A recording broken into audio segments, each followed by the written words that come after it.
everyone, to another exciting episode of Unbelievable Fishing Lore. Well, it's not really called that. This is the Average Ontario Anglers Fishing Podcast, and this just happens to be, I think it's the sixth episode now we've done like this, Jesse, where we kind of talk about some interesting cryptids or creatures that you have a chance of running into while you're fishing. And some have been terrifying, some have been funny.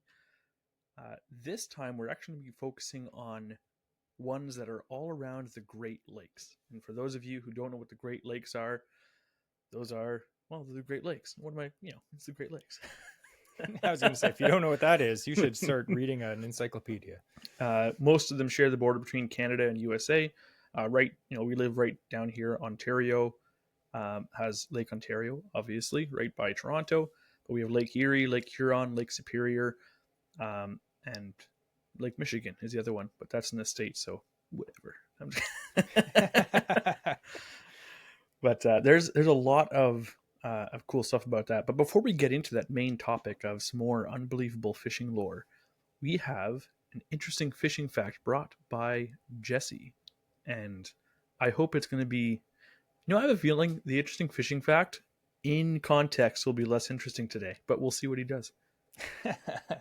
Well, if you didn't notice, I actually had the interesting fishing fact last week, so I'm doing double duty. So I refuse to get any bad ratings for this because I'm putting in double work here.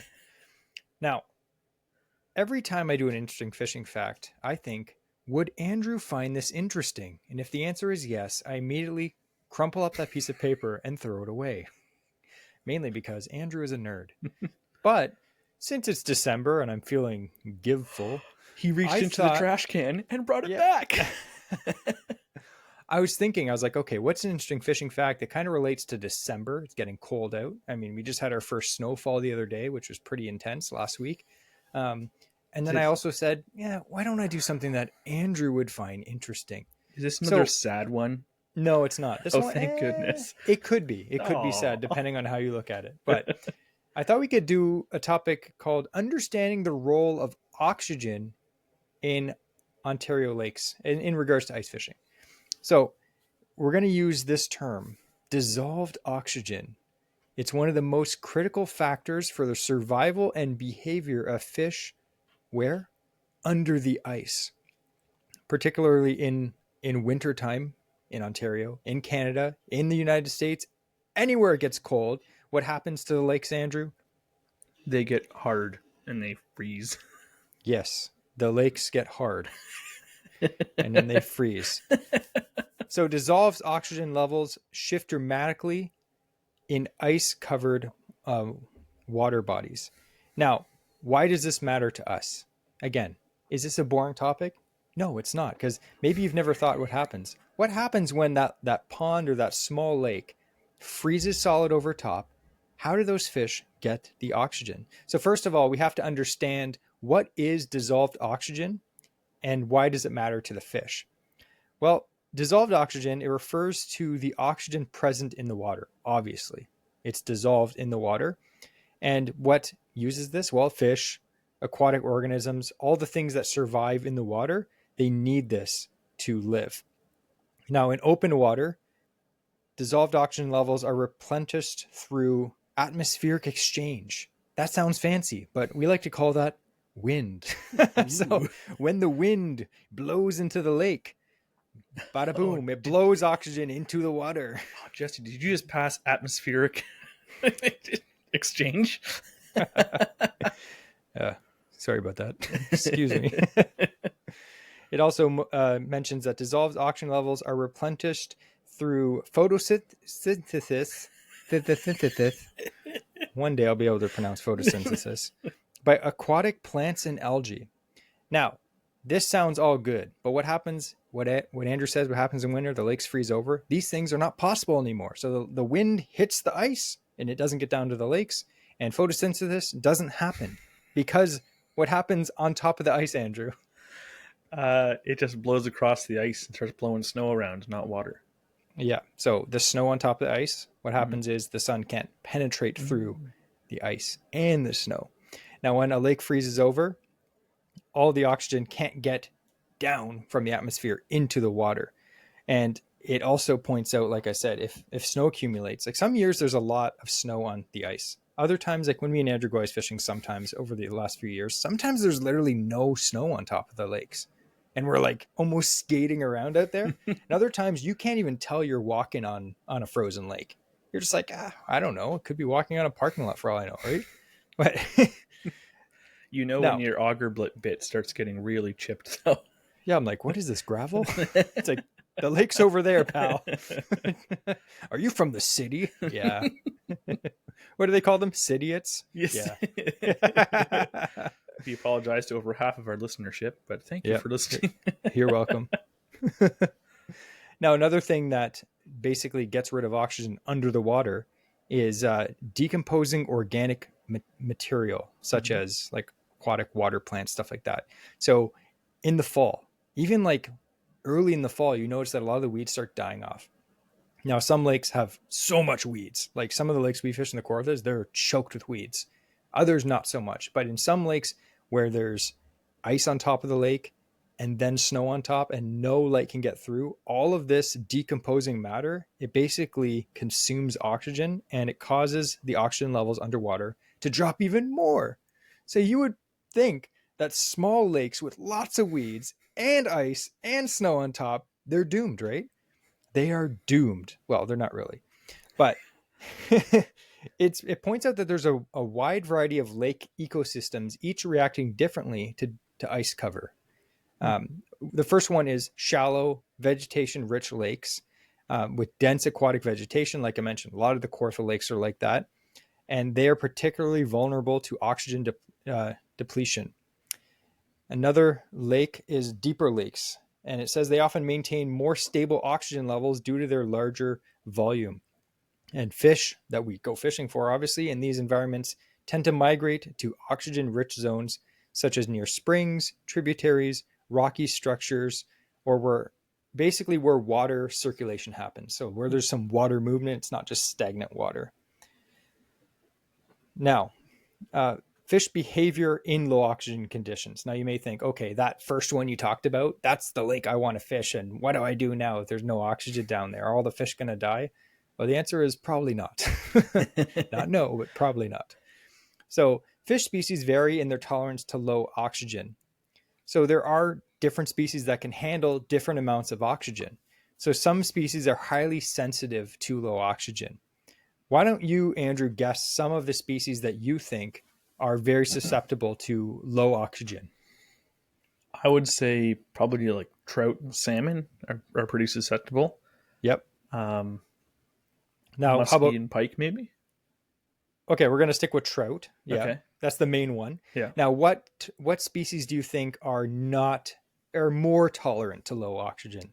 I would say lake trout, just because I don't know. Maybe they seem like a hardy trout. You're like, well, the first answer is trout, and the second answer is also trout. Rainbows might be a bit more hardy too. Okay, I'm not sure. So the first one is definitely trout. They also mentioned other fish like crappie. They're very susceptible to low oxygen levels in the water. So you're saying another species of fish that would be good then? Yeah, so another species that is more tolerant to low oxygen. Okay. And the fish that they mention here carp is, carp for sure. Carp and catfish, stuff like that. But we're talking about fish that you normally fish for through the ice. Fish you want to catch, I see. Yeah. So one of them it mentions is perch, and northern pike can tolerate lower oxygen levels better, making them more resilient during mid to late winter. So again, first part of winter, there's still a lot of oxygen in the lake, but as the winter goes on, and maybe as the snow piles up on top, and there's not a lot of sunlight, towards the end of the winter, it can get pretty harsh. Now, how does this affect us? So we know so far from this information that some lakes can be at risk of having low oxygen, and some species can be really susceptible to this. So how does this affect us as anglers? Well, anglers can use this information to adjust their fishing techniques by targeting deeper zones, areas with inflowing tributaries, or regions with less snow cover on the ice. You can improve your chance of finding active fish. So I never thought of this before. So it's not saying, oh, hey, these lakes don't fish because there's low oxygen. It's saying if you know that these lakes have low oxygen, there's dying weeds, there's lots of snow. Pick your spot better. Find those areas where there is more oxygen. And as we talked about some of these spots, it said like rocky areas, areas where there's a tributary flowing into the lake, areas with circulating water. Those spots are going to have more fish because they need oxygen. Pretty cool. I never thought of that, but hey, yeah. You learn something new every day. Now, have you ever heard of winter kill? I have. Yeah. I've seen a little bit of it. What's your best basic description of that? There's not enough oxygen, and so essentially they'll drown.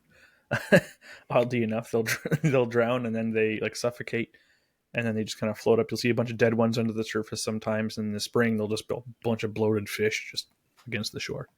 Yep. It occurs when oxygen levels drop to the point where fish suffocate.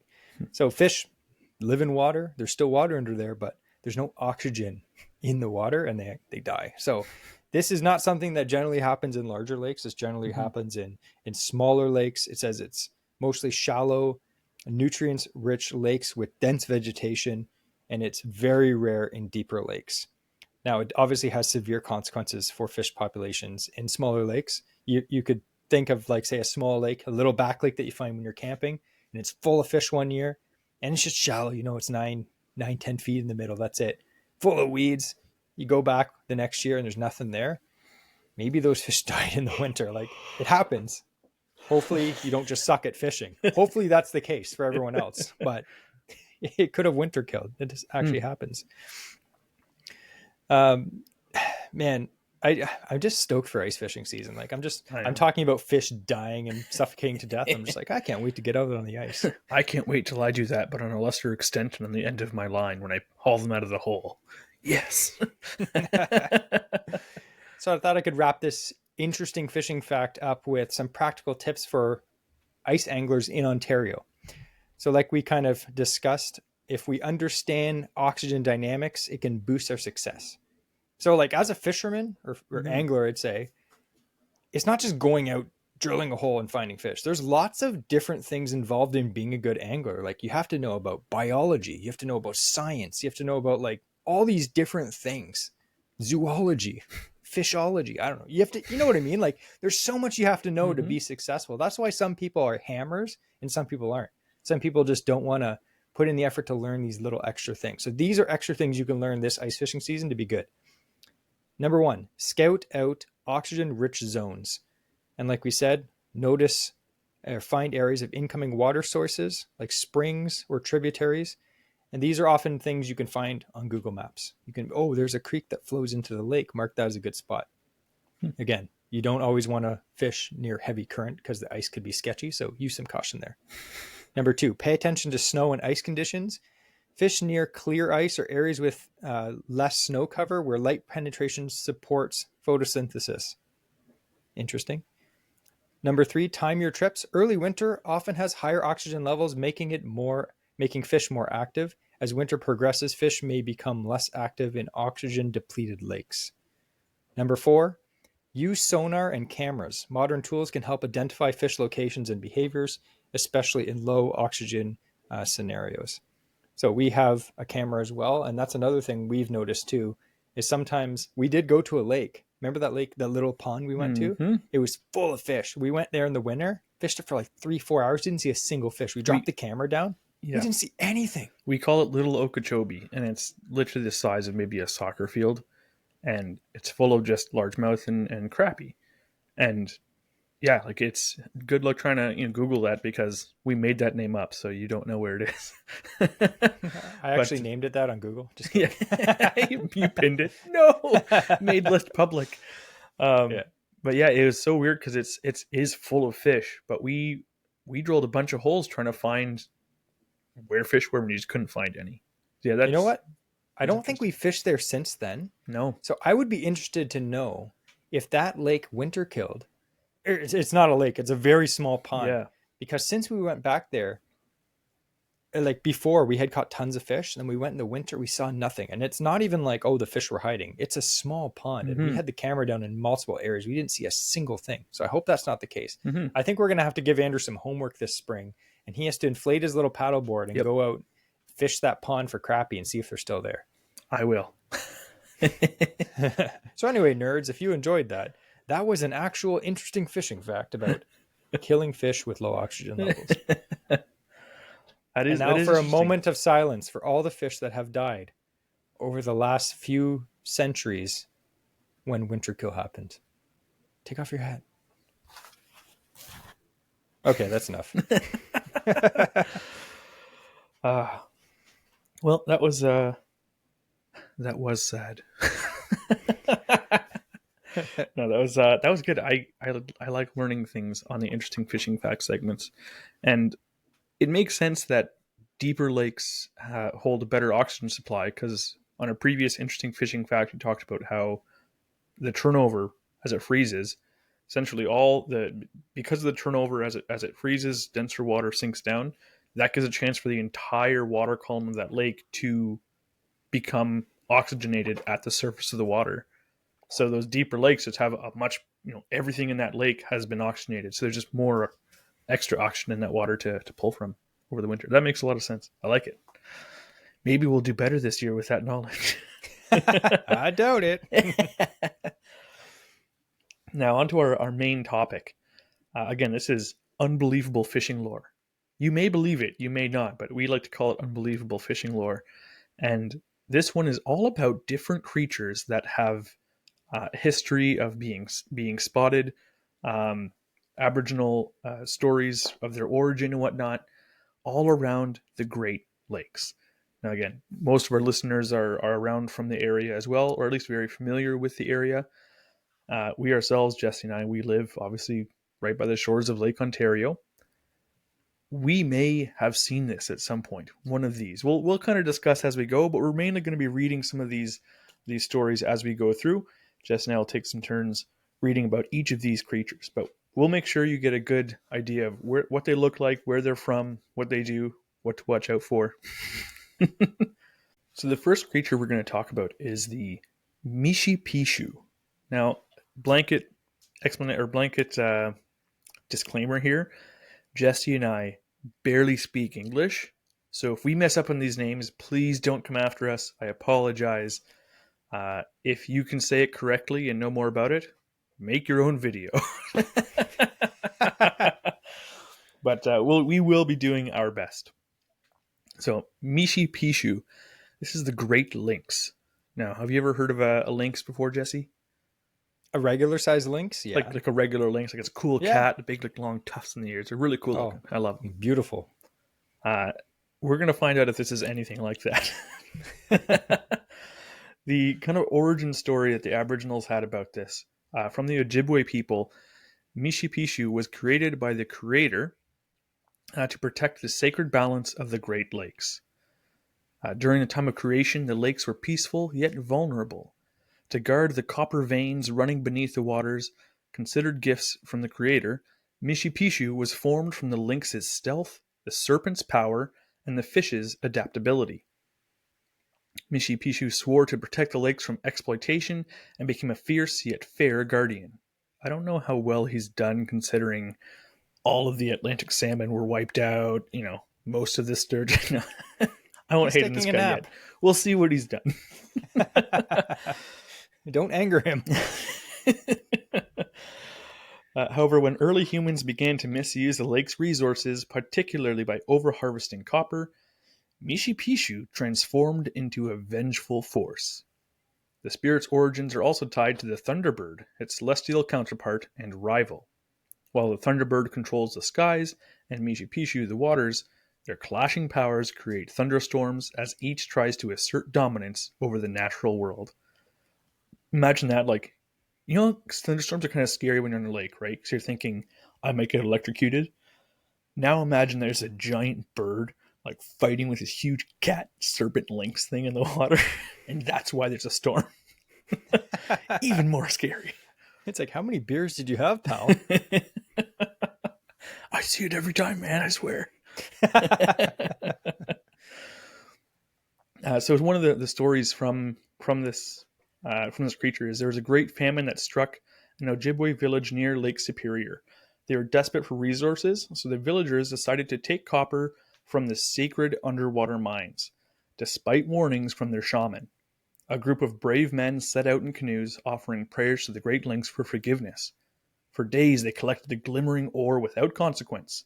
But on the final day, a young man, blinded by greed, broke the shaman's instructions and carved symbols into a sacred boulder near the copper vein. As soon as his chisel struck the rock, the waters churned violently. Mishipeshu emerged, its golden eyes blazing with anger. It summoned a storm so fierce that the skies turned black, and waves swallowed the men's canoes whole. The young man's canoe washed ashore days later with no sign of his companions. In his hand, he clutched a fragment of copper etched with strange markings, a reminder of Mishipeshu's wrath. From that day onward, the tribe performed rituals to honor the Great Lynx before venturing into the waters, offering tobacco and singing prayers to ensure their safety. That's interesting that, like, it's kind of a myth. We talked about it before, like people sprinkling like tobacco on the water, as for good fishing and whatnot. Yeah. It's interesting that it's kind of had its origins way back in like Aboriginal folklore. But a more modern day sighting, perhaps, in 1907. I say modern day, in quotes. Over 100 years ago. Before World War One. There was a team of miners on Isle Royal who reported seeing a creature that matched Mishipeshu's description. While setting up camp near the shore, they saw shimmering lights under the water, which they initially dismissed as reflections of the moon. Big mistake. The next morning, one of the miners claimed he saw a large cat-like creature basking on a nearby rock. Its scales shimmered like gold, and its long whip-like tail curled around the stone. When the men approached in a small boat, the creature suddenly turned its head, glared at them with glowing yellow eyes. It leapt into the water, creating waves so violent they nearly capsized the boat. Moments later, the miners noticed their supplies, including copper tools, had been swept into the lake. They fled the island, convinced Mishipeshu had warned them against further mining.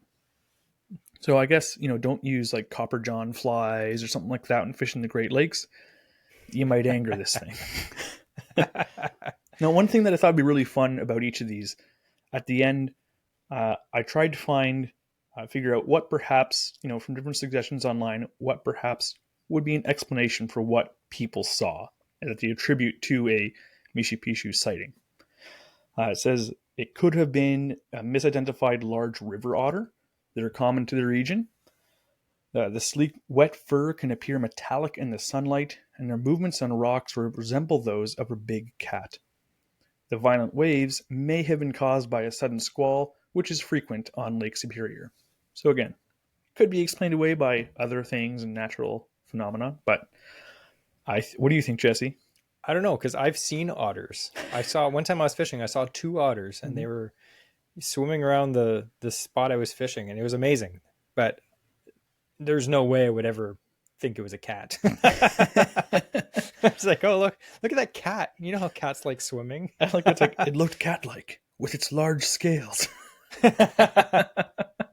Yeah, no. It's funny, like these things kind of sound like the Godzilla movies. It's just like, and then this one creature came out of the depths, and then the other creature came to defend its territory, and then they fought. And then there's some old guy that's just like, let them fight. I knew we'd do a Godzilla episode eventually. Hooray! All right, and you want to take the next one, Jesse? Yeah, I will. Andrew always gives me the ones that I can't pronounce at all. Thanks, man. I had a hard time with the last one too.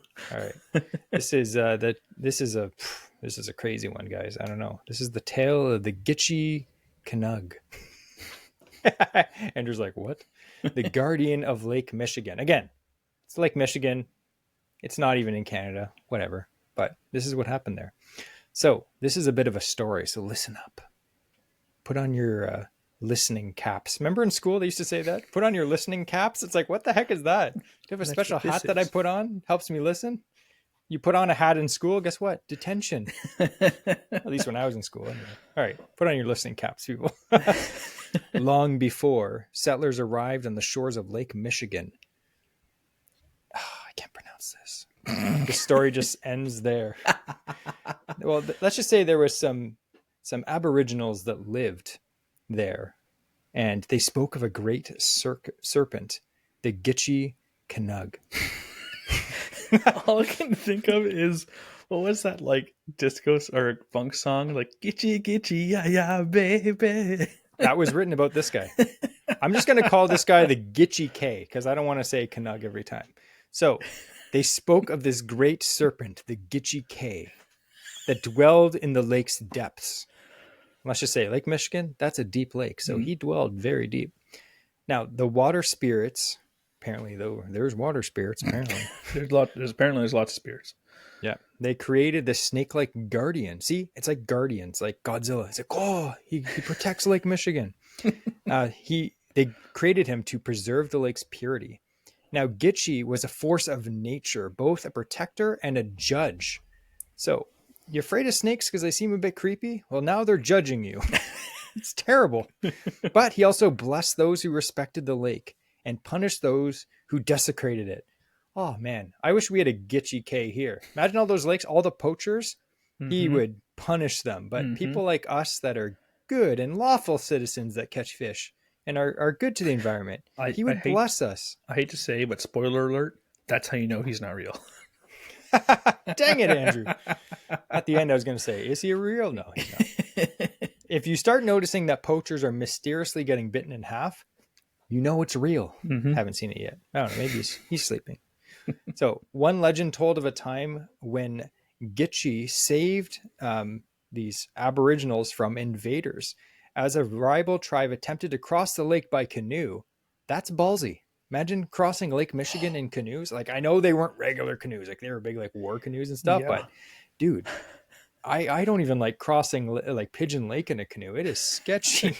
These guys have some in a tinner on small lakes is still sketchy when it's windy. So they tried to cross the lake to invade, but the serpent emerged, its massive body coiling through the waves like a corkscrew. With a single sweep of its tail, it capsized the invaders' vessels, sending them fleeing in terror. And then the Aboriginals praised the creature as their savior. And guess what they offered it? Just like old times, tobacco and prayers. That's just like... It's a good thing to offer, I guess. They knew, right? You know what? Life is like prison. Tobacco is like the currency. Yeah. Now, this Gitchi's wrath was equally fearsome. Those who overfished or polluted the waters spoke of ominous encounters with the serpent. Its sudden appearance basically meant that they were going to die. So again, I wish this thing was real. Like, I so wish they did. So like, look at, you got these people polluting. This huge snake's going to come up and eat you. You're over harvesting fish. Like, hey, the limit of walleye isn't 10, man. The snake comes up and eats them. No problem. You know, and they're like, if you see something, say something. It's like, dude, these days, if I say something, I'll get killed. I'm going to go up to a bunch of poachers, be like, hello, Sonny, you know that the limit is actually, and then a rock hits me in the head. If this snake existed, I wouldn't have to do any of that. You know what I think? Instead of being like, you know, like you call M&R, by all means. You see something bad, you call M&R. Yep. And then you yell at the poacher, be like, hey, just so you know, I told Gitchi Canug all about you and he's coming. The guy instantly wets his pants like, oh. And he's a snake, so he can travel on anything. Yep. Water, land. He knows where you live. Yeah. Yeah. We'll tell him.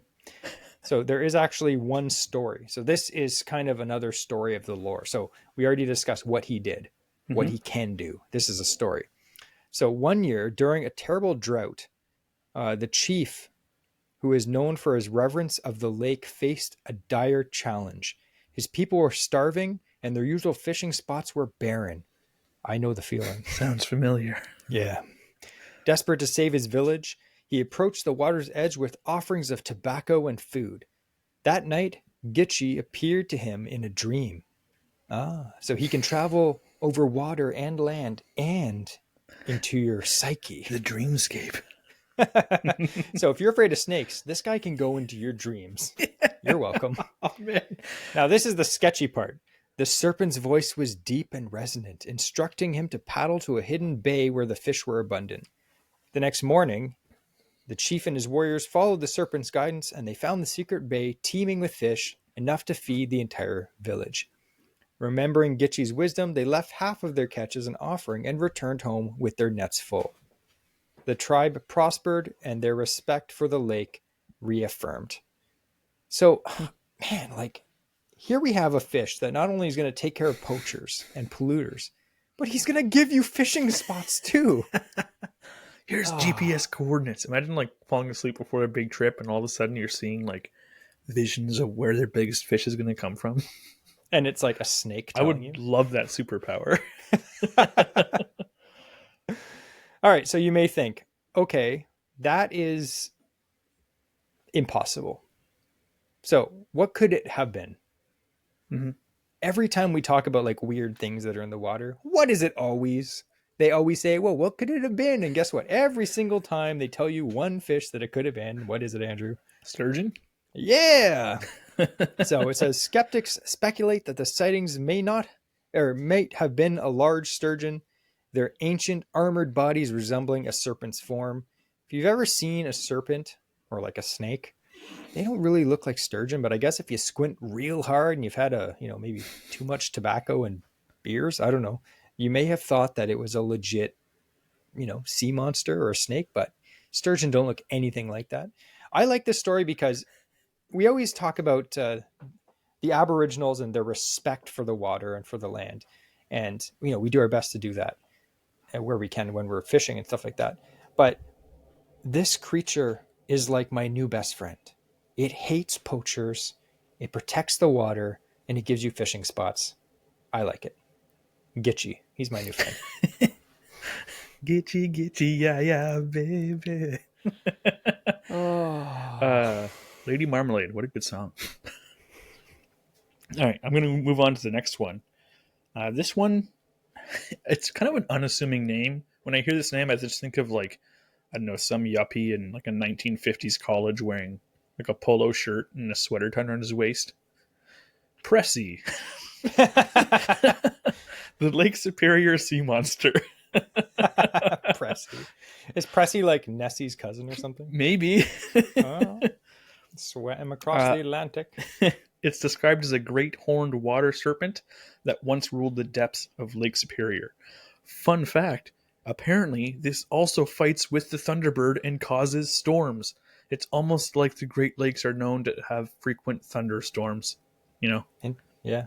Maybe it's because their cooling feature of being a large body of water and warm land around them would be prone to thunderstorms. I swear, we need to have like a Godzilla series of movies, but just around the Great Lakes. I would watch that. It's Godzilla, 100%. but he's only 10 feet tall, so they're like, It's like Lake Superior Zilla. To save He money, lives in the Edmund Fitzgerald. what we I can just picture what we should do? We should see if Mike can Waterwolf Lures can make us, he is the Ratzilla, just make us like another Zilla creature. Just, no hooks on it. I just want to display it on my wall. This is the Lake Ontario Zilla. So another fun story about this one. During the 1600s, there was a French fur trader named Jacques Renaud. He claimed to have countered Mishipeshu, something like that, whatever, while traveling along Lake Superior. Again, Pressy has another name, but I'm not going to try and say it. His name's Pressy. So Jacques' canoe became trapped in a sudden storm near Black Bay. As he struggled to stay afloat, he saw a massive creature rise from the water, its long neck stretching towards the sky. Renaud prayed for deliverance, offering his entire cargo of furs. The storm subsided, and the creature disappeared into the depths. Renaud abandoned fur trading and spent the rest of his life warning others to respect the lake, believing Prissy had spared him as a warning. That's like any time there's like a rogue wave or you get caught in a bad storm, it's like, oh, well, can't go on that lake ever again. It's like, whoa, I can't fish anywhere now. But that was in the 1600s. What about more recently, you might be asking? I'm glad you did. In 1977, there was a family who was visiting Black Bay again. They reported Ooh. seeing a long snake-like figure basking on the water's surface. They described it as having a series of dark humps and a long swan-like neck. Photographs taken by the father appeared in local newspapers, sparking a media frenzy. Though skeptics dismissed the photos as driftwood, the family insisted that they had seen something alive. So, what do you think that this could have been, Jesse? I give you a clue. It's most likely not a sturgeon. Well, my first guess would have been sturgeon. My second guess is a floating log that looks like a sturgeon. Yes. Yeah, could have been a floating log or a line of floating logs, or perhaps a group of otters swimming in formation. Kind of swim in a line, so it kind of looks like multiple humps of a serpent going through the water, but it's just like 4 otters in a row, you know? Do they do that? Yeah, swim in a line. Oh, cool. Fog and low light conditions can distort perception, obviously, making some things appear otherworldly. Which, yeah. I've seen some logs and thought, oh, is that the log eel? No, it's a log. And it's now damaged my boat. There's another one there. You want to do the next one? The 5th one we have. Well, yep. I guess the 4th one we have. Yeah. So what I noticed is all of these things are serpents. They're all serpents. I mean, so first sea we talked monsters, about, you think of sea monster, it's a serpent, right? It's just like the serpent of Lake Superior, then the serpent of Lake Michigan. Now we're going to talk about the serpent of Lake Erie. Whoa. Man, I hope these don't exist. Me too. Like big snakes. Yeah. They have their redeeming qualities, like, the you saw thing, the fishing spot thing. You saw like a 3-foot water snake, and that was terrifying enough, right? Oh, yeah. So, like, I had like a 3-foot plus water snake right beside my leg. And, like, I'm not afraid of snakes. I just like to know where they are, especially their heads. And the thing was swimming, and it brushed past my leg as it swam by, and I was like, ooh, disgusting. I wasn't a sissy about it, but I did complain a lot to the people there. So this one is actually interesting. It's the legend of the Anier, the spirit of Lake Erie. Ooh. Ooh. So this is another story. So again, listening cap time. Long ago, I feel like the Star Wars theme. Long ago. Ding, ding, ding. No, I'm not gonna. Long ago, when the Creator shaped the land and waters. Also, this is a story, people. Yeah. Yes, these are all. This is like biblical fact or anything. this is the Aboriginal origin lore for some of these creatures. With a big grain of salt. Long ago, when the Creator shaped the land and waters, the chaotic energy of the stirring lake gave birth to the Anier, the great serpent of Lake Erie. Lots of snakes being born.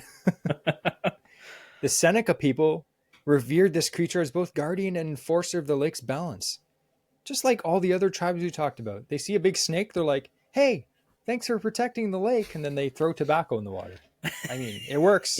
We're not insulting this. This works, people. Now, it was described as immense scaled body and mysterious power. That's kind of weird. Maybe its mysterious power is like it could glow, it could float, it had electricity like an electric eel. Who knows? It doesn't say. And it protected the waters from invaders and punished those who disrespected the lake. Again, that'd be pretty sick. Imagine you had your own like fishing like lake that you went to all the time, and there's a bunch of wahoos going around on like jet skis just cutting you off and stuff, and this snake just comes up and smacks him in the head. You're like, thanks, man. Doesn't this one actually have special powers though? Well, we'll find out. Now this is the cool part. I was going to lead up to that, but Andrew just ruined it. So sorry, guys. Legend told of this creature's ability to breathe fire or venom. Not fire and venom, fire or venom, creating mists that cloaked its movements. That's pretty sketchy. So not only is it invisible, you're looking at this thing, you see nothing, all of a sudden acid shoots at you. Or sorry, not acid, venom. It's a little better. It's okay. But those who honored the lake, the serpent brought bountiful fish and calm waters. So if you're a good angler, like me and Andrew, Not good as in we catch a lot of fish, but like respectful and nice. Don't leave fishing line in the water, stuff like that. Yes, calm water will be there. Although I'll tell you, calm water is not always the best thing. But okay, I'll take it because it means no venom in my face. But if you acted out of greed or pride, this on air was basically something that would cause all these terrible things I'm going to tell you, which includes famine, floods, and disaster. So be on his good side. It works out. Now here's one tale. This involved a Seneca warrior. I'm not going to pronounce his name because I can't. I'm just going to call him H. So H was renowned for his boldness. Eager to prove his courage, H declared that he would challenge on air himself. Pretty ballsy, again. Here we have, remember, I don't know if you forgot already, but we have a large scaled beast that can breathe fire or venom and is invisible. And here's this guy who's like, I'm brave. I'm going to challenge it. Smart.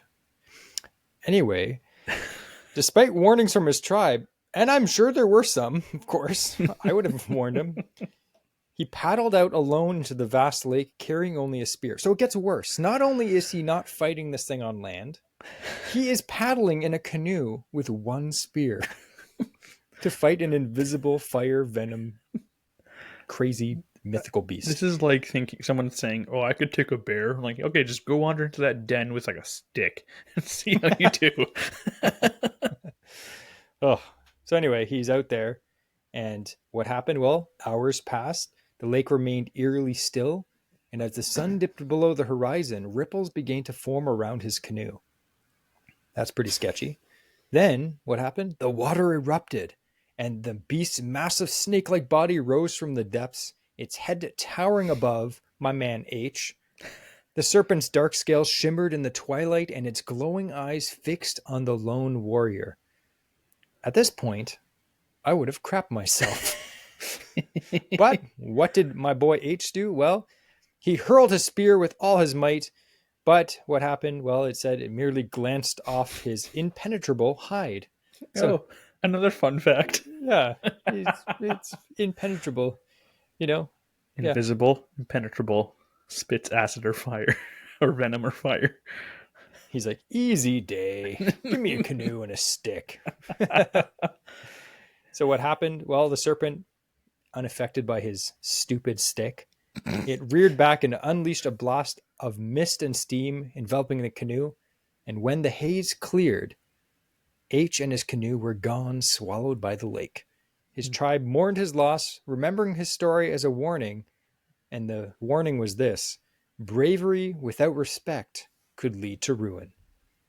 I got to tell you, Jesse, I didn't see that coming. I honestly didn't either. Now, you may wonder, this is such a cool beast. Well, I haven't heard of it before. Well, I'll tell you what, it has another name.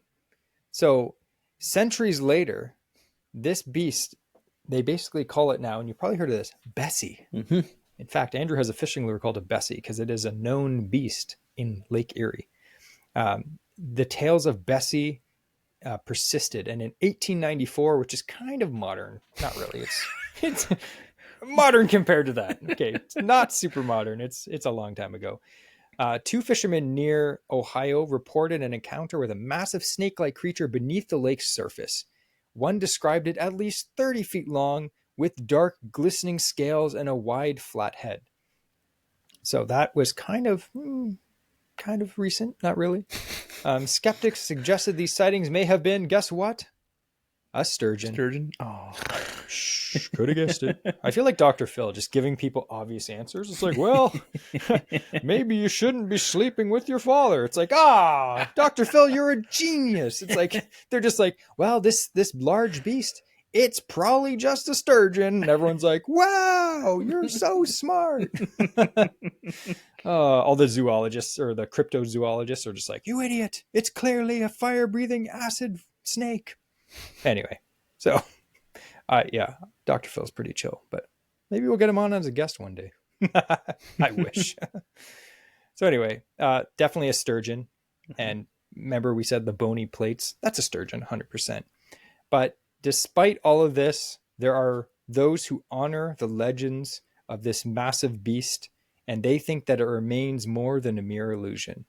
And that's why they call it the spirit of Lake Erie, a reminder of nature's power, importance of respect, and the mysterious forces that lie beneath the waves. Now, we were kind of talking about Lake Erie, like, because we went fishing down at Lake St. Clair a few weeks ago. Lake Erie is not a very deep lake. Mm-hmm. Like, it is, I don't know off the top of my head, but it is, I think, the shallowest Great Lake. So this giant, crazy snake is somewhere out there, apparently, and you could probably see it from Google Maps. So I want you to open your phone and zoom in on the lake. And if you see a squiggly line that looks like it's, sketchy, that's probably it. Anyway, I just find it interesting that all these legends are basically the same thing, but they're from different tribes and different lakes all around Canada and the United States. So maybe it is something, and they live in the Great Lakes, and there just happens to be a few in all the different lakes, and they just happen to be, fun-loving snakes that, they're happy. They're happy unless you cross like, it. I kill the odd person, but what do you do? It's a Tuesday. They only kill bad people, or as the example of my boy H, dumb people. So smarten up and be good at the lake, and these beasts won't kill you. I'm gonna move on to the next one. I'm not gonna spend too much time on it because it's remarkably similar to the first one. So this is also from the Ojibwe people. So the first one we talked about was Mishipeshu, the Great Lynx. And this one here, this is the... sorry, lost my place there. There we go. This one is the underwater panther or the water lynx. Very different. Again, I'm going to go into the origin because it's basically the same thing. It protects, treasures in the lake like copper. It can control the waves. It fights the Thunderbird. Is this the same lake? Yeah. I swear, this exists, but it's a tribe on the opposite end of the lake, and it's the same thing, but they have totally different stories about it. So there's even the kind of the Aboriginal story about it. It's pretty much the same, he traveled across the lake. A shaman traveled across the lake carrying offerings of copper and sweetgrass, and then the water began to churn, and then it emerged its scaly back, listened to the moonlight, and then it roared, sent a wave crashing over this guy, and then disappeared. And then they would just leave offerings in respect to this thing. Now, I kind of glazed over that part because it's all kind of the same. We already discussed this. But in 1913, again, somewhat recent history. Modern. Modern-esque, modern adjacent. So after the infamous Great Lake Storm, and I know what you're thinking. Yes, the infamous Great Lake Storm. I've heard of that. Yeah, I've not done any research. Don't ask me any questions on that. Apparently it's infamous though. Survivors claimed to have seen a massive cat-like creature with scales and horns swimming near wrecked ships. One sailor described it as the size of a small whale with eyes that glowed like fire. Though it was dismissed as storm debris, the story became part of local lore. Now, I'm just going to say, if I saw something that had like a cat face and like horns and was huge, like the size of a whale, that I don't think I'd be trying to rescue the survivors. I'd try to be ensuring I am a survivor. I'm like, okay, yep, see ya. You heartless fool. But here's an explanation of what it could have been. The underwater panther could be explained by waves exposing debris, unusual shadows, or even large fish like the muskellunge. I think it's more so likely just a bunch of other pieces of wreckage floating around in the water. But storms will often leave wreckage. Obviously, the Great Storm on the Great Lakes left a lot of destruction and devastation. But yeah, that one's... Again, I feel like they just, like you said, they just took something that they already knew about. We're like, I think I saw that too, but let's make up a news story about this one. Just some old guy who's just like, I don't like that version. Anyway, this is what I saw.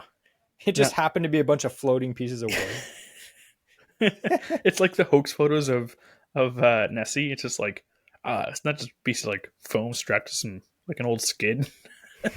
Floating there, like it's debris, but it looks like a monster. We should do that one day. We should make a Nessie and float it on like on the back lake. Just be like, oh my goodness. Oh, now that I told you guys, we can't do it. Yeah.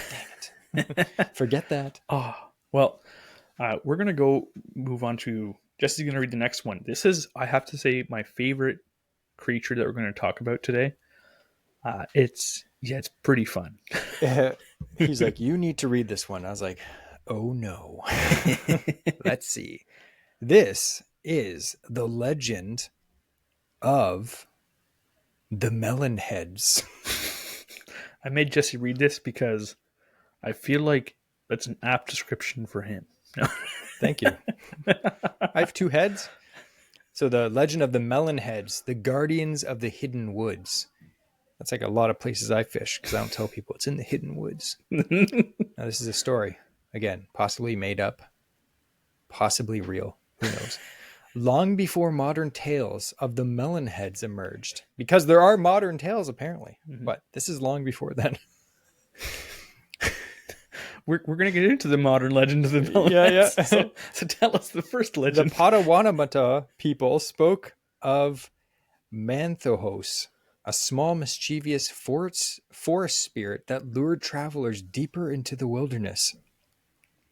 While these spirits didn't share the physical traits of the Melon Heads, they embodied the same eerie aura, childlike figures hidden within the shadows, warning of the dangers that come to those who wander too far. This is like a horror movie. It's pretty literally creepy. Yeah. Anytime that like monsters are pretending to be children, I'm out. I'm done. Yeah. Like say like we're portaging into the back lakes, fishing in Algonquin, all of a sudden there's like a bunch of children. They're like, hey, there's a better lake back here. I'd be like, I'm going the opposite way. If I was having to portage into a lake, like, you know, the times like you go after work, let's say Algonquin Park, you're going, your first portage, you get across the lake. It's just now sunset. You're like, oh, we have to get into the next lake before we can camp.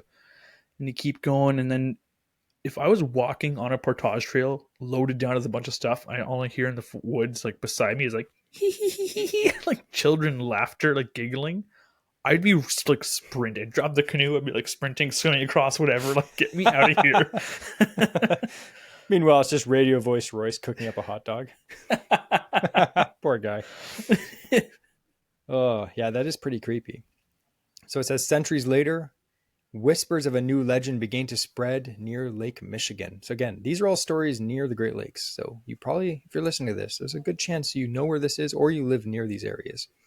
By the mid-20th century, stories, this is the creepy part, stories of malformed like children-like creatures haunting the forest took root. So, you know what's scarier than a child? A disfigured, malformed, child-like creature. Ugh. Anyway, according to these tales, the Melon Heads were once children subjected to horrific medical experience in an asylum. A secretive asylum, obviously. It wasn't something you could just, go in and check out. This was a secretive asylum near Lake Michigan. Their deformities, particularly their large swollen heads, were the result of cruel treatment, and they are basically abandoned by the asylum staff. What happened? They fled into the woods, forming a feral community. This has to be a horror story. Like, we need to make a movie about this, 100%. Yeah.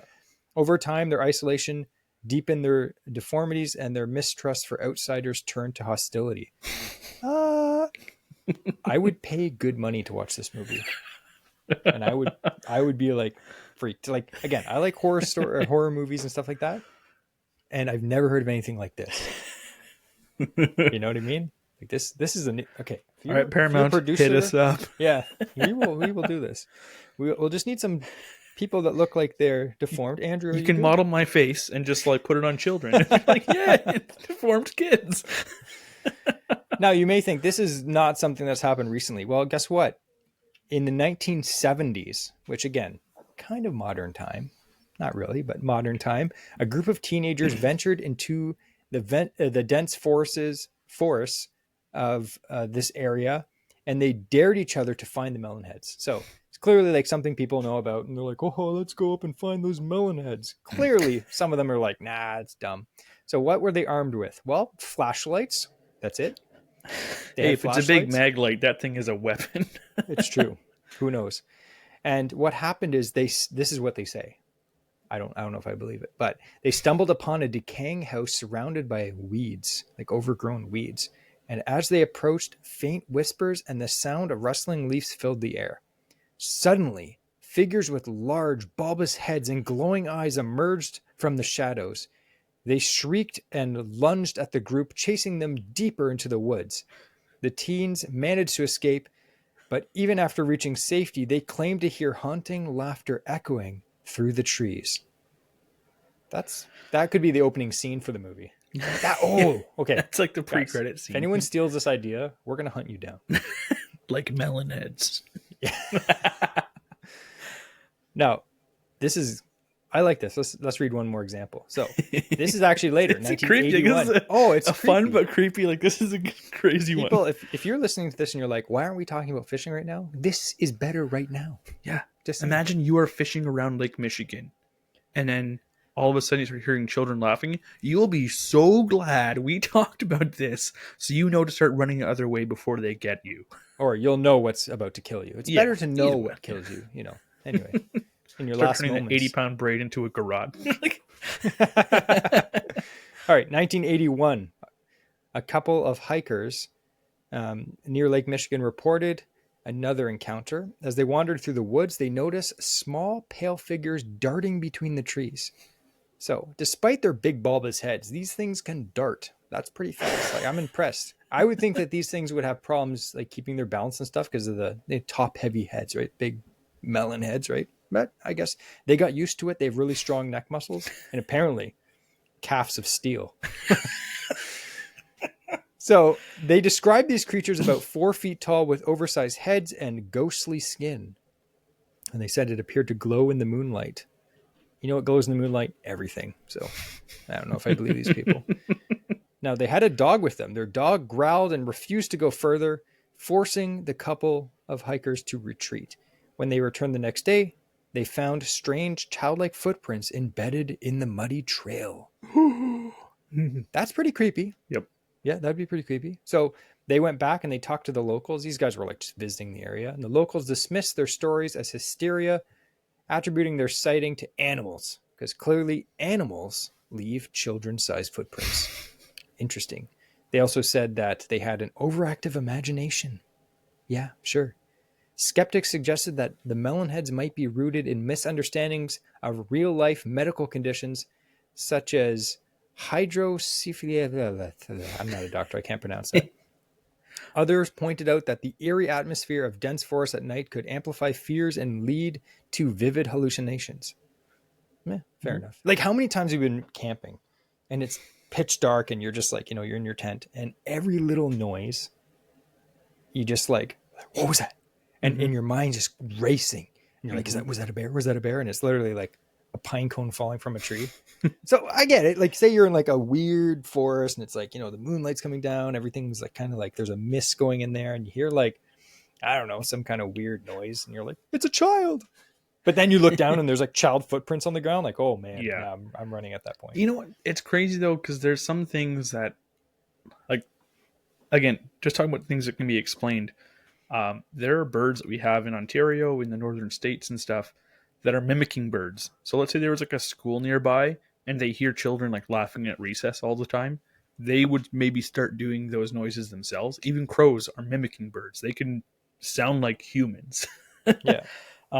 And, you know, something like childlike footprints. Have you ever seen the back feet of a raccoon? Like, if it wasn't poking its claws into the ground, they're long. It looked like baby footprints. Like, the front paws kind of look like a dog, but like the back paws, they're longer. So yeah, like, there's some things that could definitely be explained. One thing that's like the creepiest sound in nature, I think, is a panther, like a mountain lion during mating, like in heat. It sounds like a woman screaming. It's terrifying. Like, it sounds like a girl like screaming out in horror. Probably because it saw a melon head. But it's terrible. It's so scary because then you also, it's like, oh, that's creepy. And then you learn what it is and you're like, I'm terrified for my life. These are good pranks though. Imagine you just tell someone, you tell your buddy, your camping buddy, you tell them about the Melon Heads, you go into depth, you tell them all this stuff, and then at night you bring a little you bring like a little recording device. Yes. And you have like a recording device or like a little tape recorder, and you go out or your phone and you leave it back in the woods and you let it play like little children noises or something. I don't know what the heck children do. And then you have little kid shoes and you stamp them into the mud. And then you just like, he'd go nuts. But then the other thing happens. What if someone catches you and you're just like, you have a recording of children screaming and literally like children's shoes? Rubber like, baby serial killer? It's like, I'm not a serial killer. I swear. I was just trying to freak out my buddy. They're like, what buddy? He's gone. You're like, those dang Melon Heads got him. What's that SpongeBob episode? Like, I can explain. That's good. Anyway. Oh, man. Is that all the stories? At least that wasn't a serpent. Yeah. We do actually have a couple more, but you know what? We can save them for another day because I think we told some really good ones. And that's, I kind of want to leave it off at Melon Heads because that was awesome. But we do have a few different reviews, and don't go away because sometimes people write reviews that are either really nice and we love them, or kind of whack and funny, but they still love us. But like sometimes they're crazier than the stories we just read. So stick around. Yes, there's not many like that today. I always say, try harder, people. We really appreciate it. We're coming up on 500 5-star reviews, which is insane. Absolutely insane. It just blows my mind that 500 of you guys and girls are like 5 stars. Mm-hmm. Yeah, it's awesome. And if there's anyone else who feels that way but hasn't rated, please do so. And also write a review because maybe we'll feature it, especially if it's kind of funny. And yeah, I'll definitely be pressuring Jesse to read it on the air. But keep it clean. Yes. So here's a review. And this review, 5 stars, says, I don't know how Jesse and Andrew do it, but they manage to release weekly content that's super relevant to me as an angler, and they have me hooked. Highly informative, entertaining, and a great way to counter the pain of commuting to work. Their podcast has undoubtedly helped me catch more fish this season. That's awesome. Yeah. I get so many people that say they listen to the podcast on the way to work. And I think that's for most people. They listen to it at work or on their way to work, because most of the downloads we get are Monday morning. So, yeah. And I tried listening to it on the way to work, but I fell asleep. Just kidding. Thanks a lot for that review, because here, again, you just heard an episode that is super informative about fishing. Watch out for Melon Heads. So we'd like to thank 6 Yak Fisher for that. That's an awesome review. Appreciate it. Here's another one. This is from Caleb. He says, this podcast got me into podcasts. LOL. Me too. So podcasts are great. Just as a tangent, if you listen to this podcast and you enjoy it, there are many other awesome Ontario, Canadian, American fishing podcasts that will teach you so much, or they're entertaining, or all of that together. So definitely listen to this podcast. We appreciate that, but also check other ones because there's lots of cool things too. So podcasts are awesome. We're not just saying that because we have a podcast. Anyway, he says, this is the podcast that got me into podcasts. Me and my 9-year-old son love listening to you guys. We find ourselves excited for long drives and know exactly what we're going to listen to. Not Led Zeppelin. Too bad, but it's okay.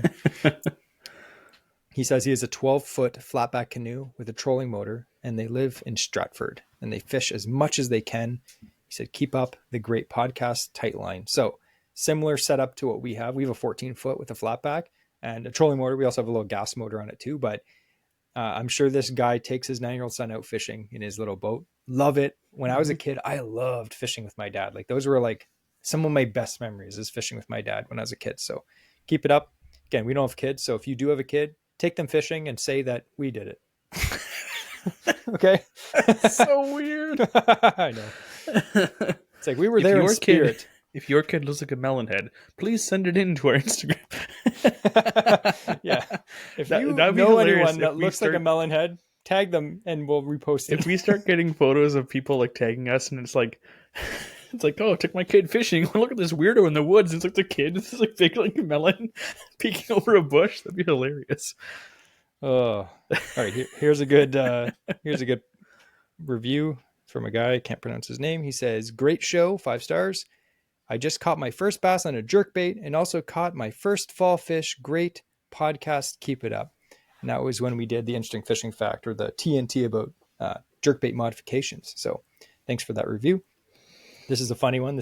Andrew was waiting for this one for so long.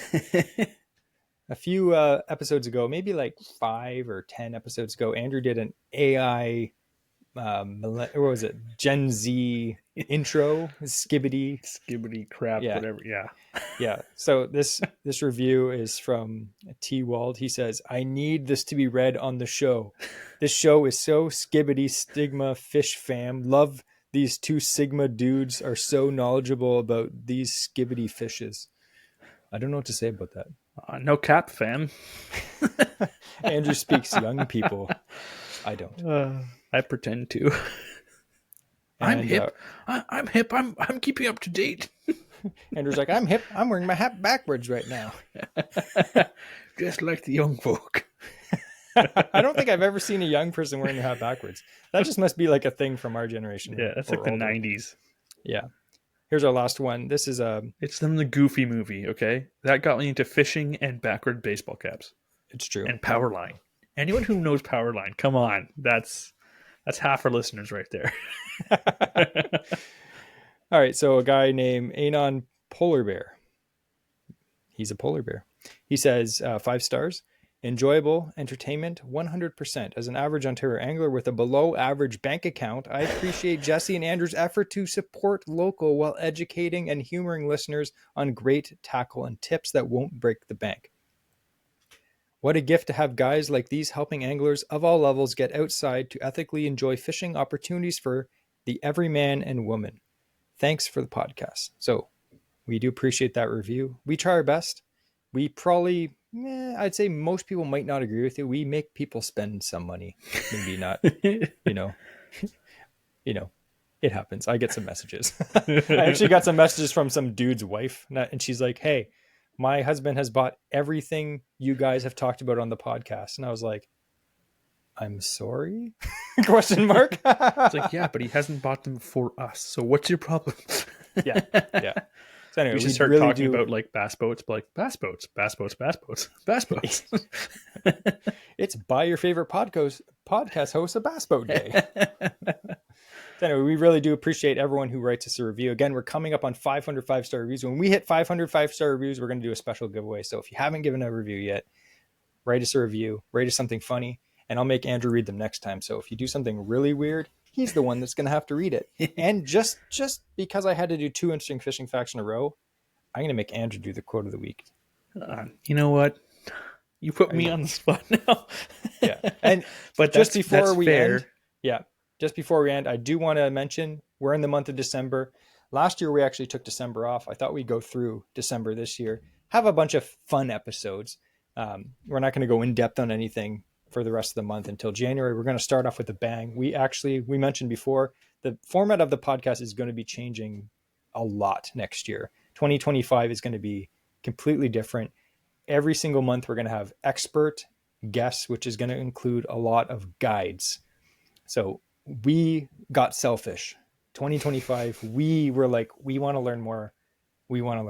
So when we're learning from these guides that we have on the podcast, you guys are going to learn too. So I don't want to sound selfish, but hey, it's going to be an awesome year.